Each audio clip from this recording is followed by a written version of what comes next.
बिस्मिल्लाहिर्रहमानिर्रहीम। बड़े दो इंपॉर्टेंट सिस्टम ने, उन्होंने जरा थोड़ा जिहा तारफ हो जाए। इन्हां च एक रेस्पिरेटरी सिस्टम, साडा सांस का निज़ाम, सांस। एक नर्वस सिस्टम, साडा आसाब का निज़ाम, आसाबी निज़ाम। दोवें इंटरकनैक्टेड ने, आपस में इन्हां दा बड़ा गहरा ताल्लुक है। जो जो तुहाडे ख्यालात हरकत करते हैं ना, जिस तरह तुहाडे ख्यालात की हरकत होती, वैसे वैसे तुहाडे ऑटोमैटिक सांस की हरकत भी वैसी हो जाती। तुसीं गुस्से चो, ख्यालात गुस्से चो, तुहाडी सांस की तरतीब होर तरह की होएगी। तुसीं सुकून चो, तुहाडी सांस की तरतीब होर तरह की होएगी। क्यों सर? ऐहो नहीं बैठे बैठे सोचते जो गुस्सीली सोच सोचो, आस्ता आस्ता देखोगे तुहाडा सांस छोटा हो जाएगा। सेम एक्टिविटी इस तरह की, अगर ब्रैथ इररेगुलर होवे ते माइंड भी इररेगुलर होंदा। ब्रेन बादशाह है, इन्हें कहते हैं मंकी माइंड। जिवें बांदर काबू नहीं आता ना, इंज भी ज़हन भी काबू नहीं आता। ज़हन की ना एक क्वालिटी है, एक या ये माजी च रहिंदा है, या ये मुस्तकबिल च रहिंदा है, हाल च रहिंदा ही। ज़हन ते सांस असरअंदाज होंदा है, ते सांस ते ज़हन असरअंदाज होंदा है। इस कायनात नाल मेरा कनेक्शन ही सांस के जरिए है। जिहड़ा हुण साडा रेस्पिरेटरी सिस्टम है ना, इहदे च की हुंदा की है, इस निज़ाम की अल्लाह ने ड्यूटी की लाई है कि ऑक्सीजन ये निज़ाम बॉडी के अंदर उतारदा है, और उहदे नतीजे जे कार्ब अंदर प्रॉब्लम अपना अंदर कैमिकल रिएक्शन होंदे ने, ग्लूकोज दे नाल जाके ऑक्सीजन मिलदी। ऑक्सीजन ते ग्लूकोज जदों मिलदे ने, इहदे नतीजे च एनर्जी ते मिलदी है। कार्बन डाइऑक्साइड नूं बाहर कढना, जहरीले मादियां नूं, और ऑक्सीजन नूं, सेहत नूं अपने अंदर उतारना, और अंदर दा कैमिकल रिएक्शन अल्लाह ने इस निज़ाम की ड्यूटी लाई है, रेस्पिरेटरी सिस्टम की। जिस तरह खून दी नालियां तंग हो जांदियां ने ना, आलूदगी दे नाल इसी तरह ही सांस दी नालियां भी तंग हो जांदियां। जब सांस दी नालियां तंग होंदियां, सांस किड्डी वड्डी नेमत है। आसानी दे नाल सांस लै लेना और आसानी दे नाल कार्बन डाइऑक्साइड बाहर कढ देना, एक किड्डी वड्डी नेमत है। किसी दमे दे मरीज को पूछो, तो मैं सांस लिया, हवा दी नाली च गया, दो नालियां बनिया, एक इस फेफड़े चली गई, एक इस फेफड़े चली गई। समझ?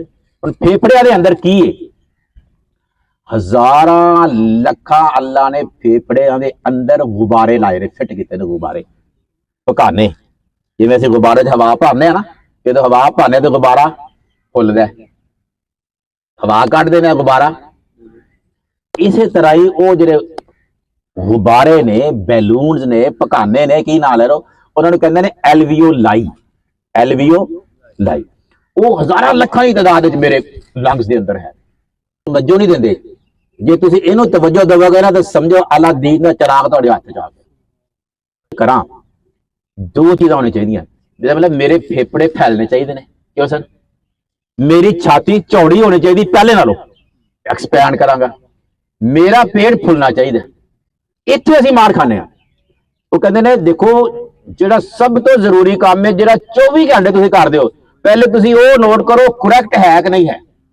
अगर असीं अपना ब्रीदिंग पैटर्न ही ठीक कर लईए, तो साडे जिस्म दीयां अद्धियां बीमारियां खत्म हो सकदियां।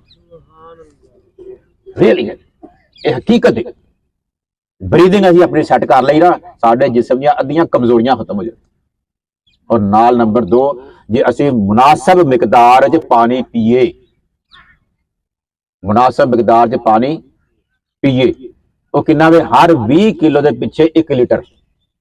जिन्ना मेरा वजन, जो मेरा 60 किलो वजन है, 3 लीटर पानी में 24 घंटे पी जावां। साइंसदाना ने ये तहकीक करके, लोगों का मुतालिया करके उन्होंने कहा जी 500 ml 500 मिलीलीटर हवा इंसान एक सांस अंदर ले जाता या बाहर कढ़दा। दोवें मिला लिया, जमा कर लिया, ऑक्सीजन भी लै गया, कार्बन डाइऑक्साइड बाहर कर दी, जमा करके कहता जी लो जी 500 मिलीलीटर हर बंदा यूज करता है।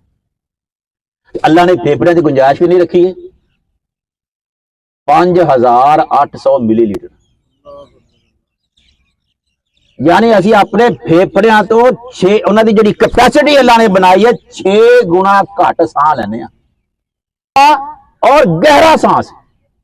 ये लंबा और गहरा सांस सेहतमंद जिंदगी की जमानत है।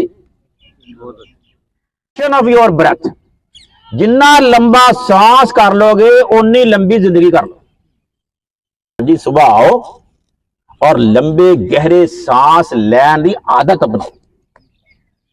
नर्वस सिस्टम साडा की वो साडा असाब दा निजाम, जिहड़ा साडा ब्रेन है ना, ब्रेन ये तो ना बेशुमार नर्व्स निकलदियां ने, नर्व्स। ये जो मैसेज आ रहा है फिर बॉडी वालों वापस जा रहा, ये किहदी ड्यूटी है? ये वो नर्वस सिस्टम है जी। यह जो वजूद है ना, ये अनमोल है, ये सानू फ्री मिल गया है यार। इहदी ते कदर कर लो यार, यार इहनूं ते संभाल के रख लो यार। इहनूं जे जाया कर दिता तो जिन्ना मेरा सांस का निजाम अच्छा होएगा, जिन्नी मैं slow deep nice and long breathing करांगा, उन्नी मेरी वेगस नर्व एक्टिव होगी। जिन्नी मेरी वेगस नर्व एक्टिव होगी उन्ने मेरे इनवॉलंटरी फंक्शंस बेहतर होंगे, जिन उन्ना मेरा जज्बाती तौर पर इस्तेहकाम बेहतर होएगा। इस वास्ते लॉन्ग एंड डीप ब्रीदिंग के अंदर योगा को बहुत ज्यादा अहमियत दी जाती है। वमा अलैना इल्लल बलाग।